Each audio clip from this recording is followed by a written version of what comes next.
Hey MMS, it's Kaden's back again with your SEL. Last week we learned about how we can be kind and caring towards our peers. This week you learned about how you can be an upstander and imagine what it's like in someone else's shoes. Now when I say imagine what it's like in someone else's shoes, I don't mean literally imagine like you're in someone else's shoes. Basically it means you have to put yourself in someone else's perspective. Take a moment and imagine how you would feel if you were being bullied. You'd probably be sad, angry, or scared. If you're being bullied, tell a responsible adult right away. Hopefully, this will solve the problem. If you're being picked on, try to ignore them and walk away. If you see someone getting picked on, don't be a bystander. Maybe invite them to your table during lunch. I challenge you to be an upstander. That's all for me, MMS. Bye! Hey MMS, it's Alberto coming at you with national news. In SEL, Caden's talked about empathy and how you can show empathy.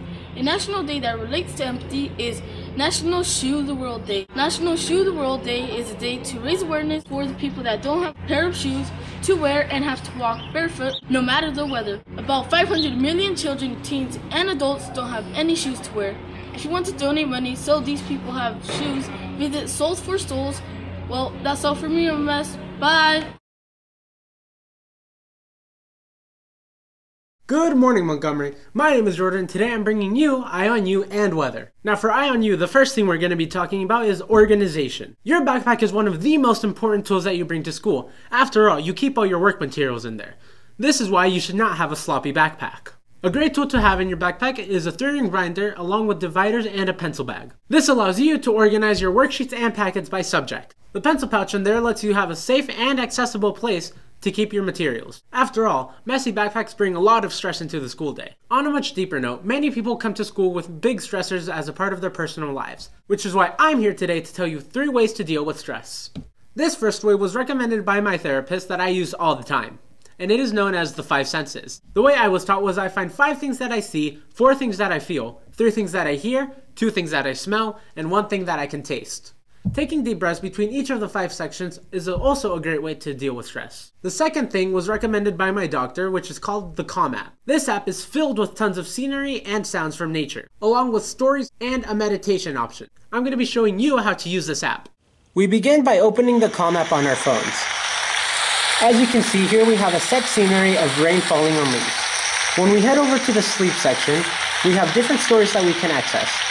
When we head over to the meditation section, we have different subjects up here, such as sleep, anxiety, stress, self-care, and inner peace. Over here, we have different music that we can listen to in order to calm us down. When we head over to the More section, we see that there is different stretches and exercises to relieve stress, a breathing area, and scenes. When we click on the scenes, see that we can choose out of many different sceneries.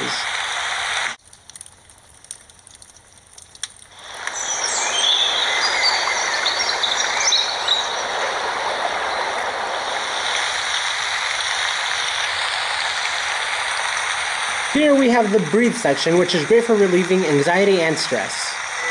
It tells you how long to breathe in,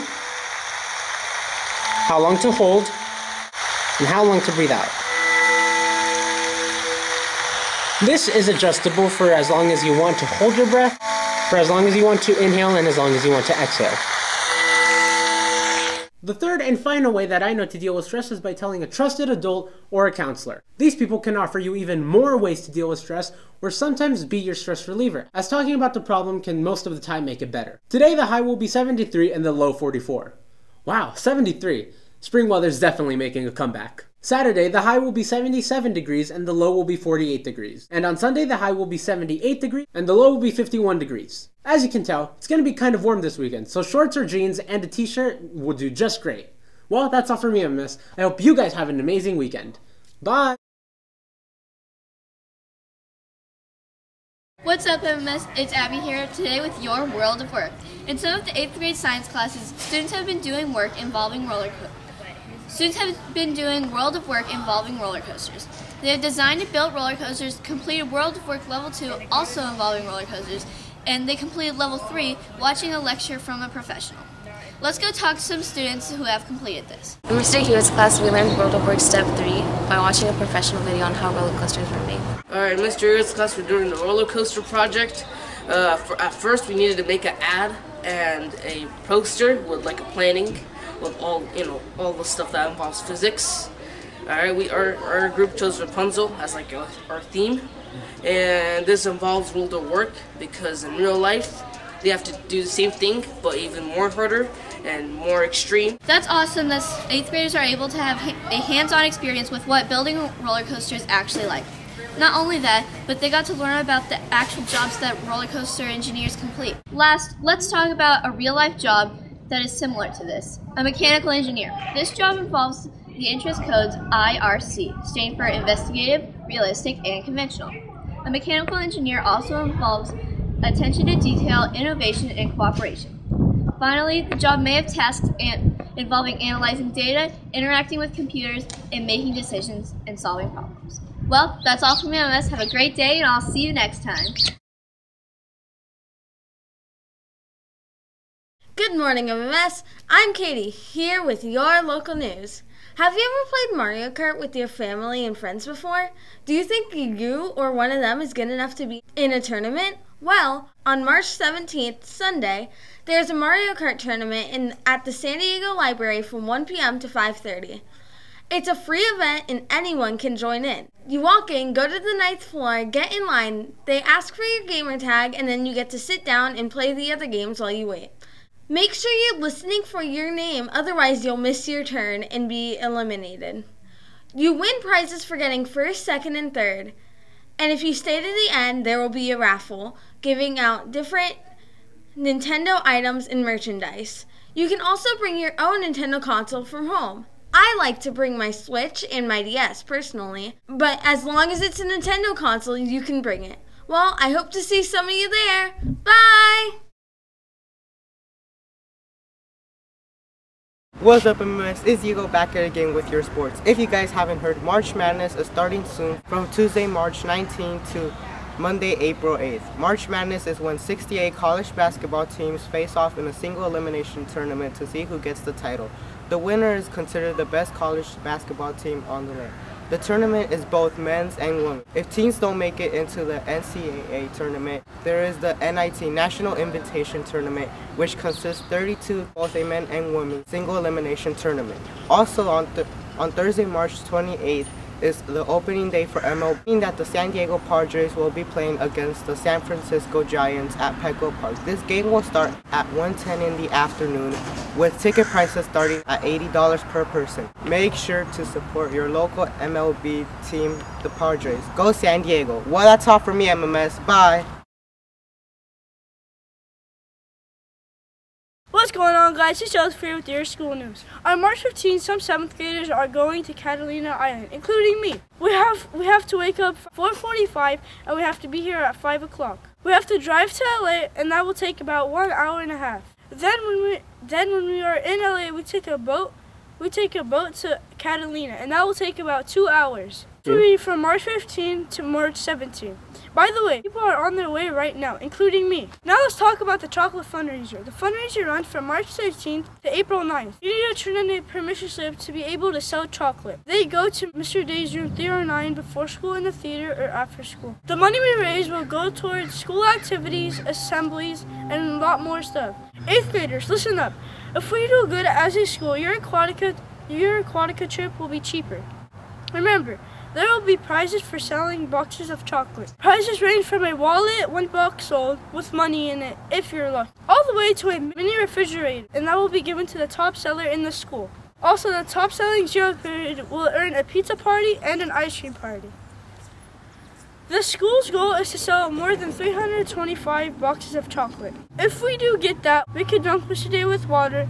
I can't stress enough keeping your chocolate safe from others and the heat of El Cajon. Please, help our school raise money to help our learning environment. That's all from me, MS. Bye!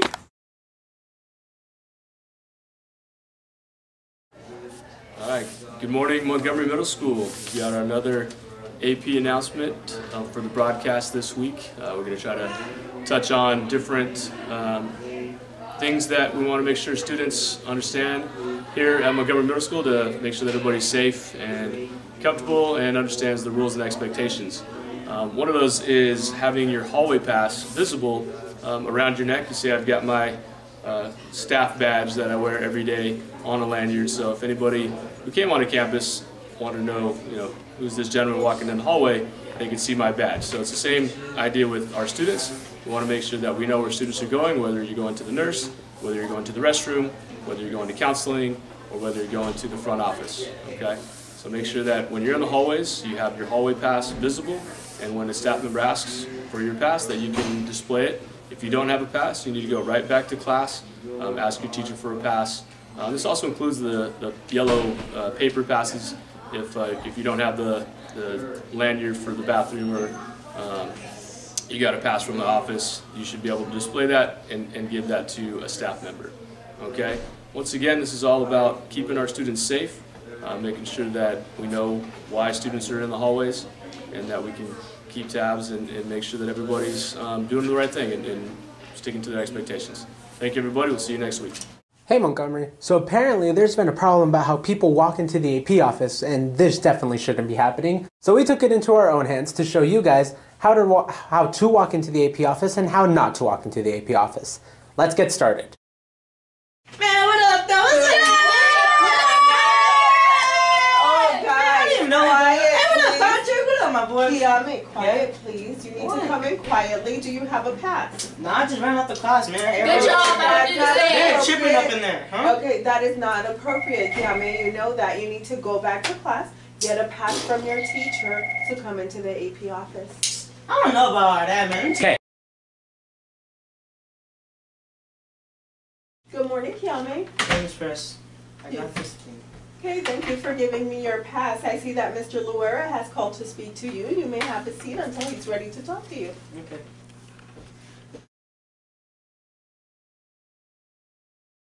Good morning, MMS. I'm Katie, here with Joseph, Kaylee. and Alberto. and we have some information about the giant fundraiser. There will be multiple fundraisers going on, and they will take place during first and second lunch on the 22nd. Some of these activities include water balloons, photo booths, games, and more. These events will take place in the gym, and you have to pay money for the tickets, and no food will be allowed. Now, I know you may be wondering, why are students doing this? All of this is to raise awareness for picking up trash and recycling more. And don't forget about the recycling contest. That started on Monday. That's all from this special announcement. Bye!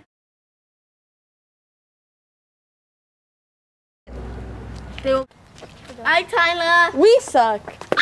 That was Don't terrible. drop the ball.